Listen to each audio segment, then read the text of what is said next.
Hello hi everyone, कशा आहात सगळे? स्वागत करते मी आपल्या सगळ्यांचं आपल्या YouTube चॅनलवर इन SP ट्युटोरियल्स. तर आज आपण पाहणार आहोत शिकू मराठी आनंदाने इयत्ता 4थी कविता पहिला, प्रकाशातले तारे तुम्ही. तर सुंदर असे इथे कविता देण्यात आलेली आहे. चला तर कसं तालासुरात म्हणायचं आहे ते आपण पाहून घेऊया आणि त्यानंतर त्याचं इथे आपण स्पष्टीकरण पाहणार आहोत. ऐका, म्हणा, वाचा, प्रकाशातले तारे तुम्ही अंधारावर रुसा. हसा मुलांनो हसा, तुम्हा बोलवी ती फुलराणी, खेळ खेळती वारा पाणी. आनंदाच्या शिखरावरती खुशाल जाऊन बसा. रडणे हा ना धर्म आपुला, हसण्यासाठी जन्म घेतला. भारतभूच्या आदर्शाचा मनी उमटू दे ठसा. सर्व मागचा विसरा गुंता, अरे उद्याच्या नकोत चिंता. बघा अरुण तो बाळांनो रे, तुम्हा खुनवितो कसा. तर अशा प्रकारे सुंदर येथे कविता देण्यात आलेली आहे. तर या कवितेचे कवी आहेत उमाकांत कानेटकर. तर पहिल्या ध्रुवपदात काय सांगण्यात आलेलं आहे पहा. प्रकाशातले तारे तुम्ही अंधारावर रुसा, हसा मुलांनो हसा. तर कवी येथे लहान मुलांना म्हणतात की तुम्ही या जगातील प्रकाशातले चमकणारे तारे आहात. तुमच्यात अफाट ऊर्जा आहे आणि चांगुलपणा आहे. त्यामुळे तुमच्या आयुष्यात किंवा भोवताली जे काही अंधार आहे, म्हणजेच काय अंधार म्हणजे इथे काय होईल, दुःख, गरिबी, अज्ञान, अडचणी, या सगळ्या गोष्टींवर तुम्ही काय करा, मात करा. त्यांवर तुम्ही काय करा, रुसा. रुसा म्हणजेच काय, इथं रुसाचा अर्थ आहे त्याच्याशी लढा, त्यापासून दूर करा, त्यापासून दूर व्हा. मुलांनो तुम्ही नेहमी हसत राहा, नेहमी आनंदी राहा. त्यानंतर पुढील कडव्यात काय सांगण्यात आलेलं आहे पहा. तुम्हा बोलवी ती फुलराणी, खेळ खेळती वारा पाणी. आनंदाच्या शिखरावरती खुशाल जाऊन बसा. तर येथे पहिल्या कडव्यात कवी काय म्हणतात पहा. निसर्गातील सुंदर गोष्टी तुमचे स्वागत करत आहे. ती फुलराणी, इथं काय म्हणलेलं आहे पहा, तुम्हा बोलवी ती फुलराणी. तर येथे ती सुंदर फुलराणी म्हणजेच काय, फुले तुम्हाला जवळ बोलवत आहे. वारा आणि पाणी तुमच्या सोबत आनंदाने खेळ खेळत आहेत. खेळ खेळती वारा पाणी. तर तुमच्या सोबत वारा आणि पाणी काय करत आहेत, आनंदाने खेळ खेळत आहेत.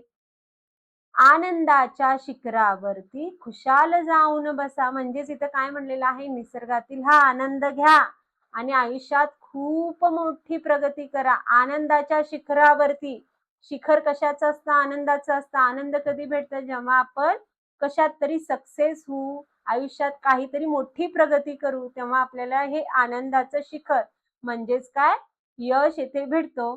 आणि त्या यशावर जाऊन अगदी मनमोकळेपणाने, खुशाल म्हणजेच काय, मनमोकळेपणाने जाऊन बसा आणि तेथे तुम्ही आनंदाने राहा, असे इथे म्हणण्यात आलेलं आहे. दुसऱ्या कडव्यात काय म्हणण्यात आलेलं आहे पहा. रडणे हा ना धर्म आपुला. तर येथे कवी मुलांना समजावून सांगतात. काय समजावून सांगतात, सतत रडत बसणे किंवा दुःखी होणे हा आपला स्वभाव नाहीये किंवा आपला हा धर्म नाहीये. हसण्यासाठी जन्म घेतला. हा जो आपला जन्म आहे किंवा हा आपला जो जीवन आहे, तर तो आपण जीवन कशासाठी जगत आहोत, तर हसण्यासाठी जगत आहोत. फक्त आणि फक्त हसण्यासाठी जगत आहोत, आनंदी राहण्यासाठी जगत आहोत आणि आनंद पसरवण्यासाठीच आपला येथे जन्म झालेला आहे. भारतभूच्या आदर्शाचा मनी उमटू दे ठसा. तर आपल्या या भारतभूमीच्या म्हणजेच काय, आपल्या भारताच्या थोर आदर्शांचा, मूल्यांचा, संस्कृतीचा ठसा आपण आपल्या मनावर काय करायचा आहे, उमटवायचा आहे. या मुलांनी आपल्या मनांवर काय करायचं आहे, तो आदर्श, तो मूल्य, ते संस्कृती आपल्या मनांवर उमटून द्यायचं आहे. म्हणजेच काय, आपल्या देशातील थोर पुरुषांचे विचार आपल्या मनात बाळगायचे आहेत, आत्मसात करायचे आहेत. मनी उमटू दे ठसा, अशा प्रकारे याचं इथे मीनिंग होईल. आणि तिसऱ्या कडव्यात काय म्हणण्यात आलेलं आहे पहा. सर्व मागचा विसरा गुंता. म्हणजेच इथं काय म्हणलेलं आहे, भूतकाळात काय घडले, काय चुका झाल्या किंवा काय वाईट झाले तो सर्व मागचा गुंता, भूतकाळातील दुःख आता काय करायचं आहे, विसरून जायचं आहे. अरे उद्याच्या नकोत चिंता, म्हणजे इथे काय म्हणण्यात आलेलं आहे, तसेच उद्या म्हणजेच काय फ्युचरमध्ये किंवा भविष्यात काय होईल त्याची विनाकारण काळजी किंवा विनाकारण चिंता करू नका. म्हणजेच काय, वर्तमानात जगा. बघा अरुण तो बाळांनो रे, तुम्हा खुनवितो कसा.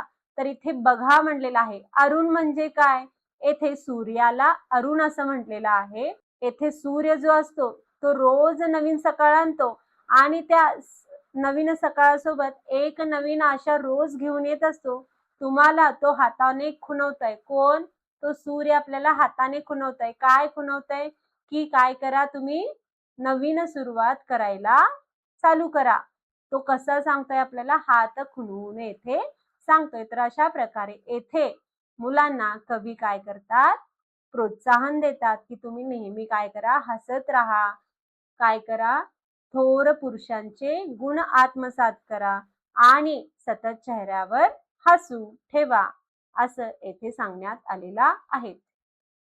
ही कविता मुलांमध्ये सकारात्मकता आणि उत्साह निर्माण करते. भूतकाळातील दुःख विसरून भविष्याची चिंता न करता निसर्गाच्या सानिध्यात नेहमी हसतमुख राहिले पाहिजे आणि देशाचे उत्तम नागरिक म्हणून जगले पाहिजे, हाच या कवितेचा मुख्य उद्देश आहे.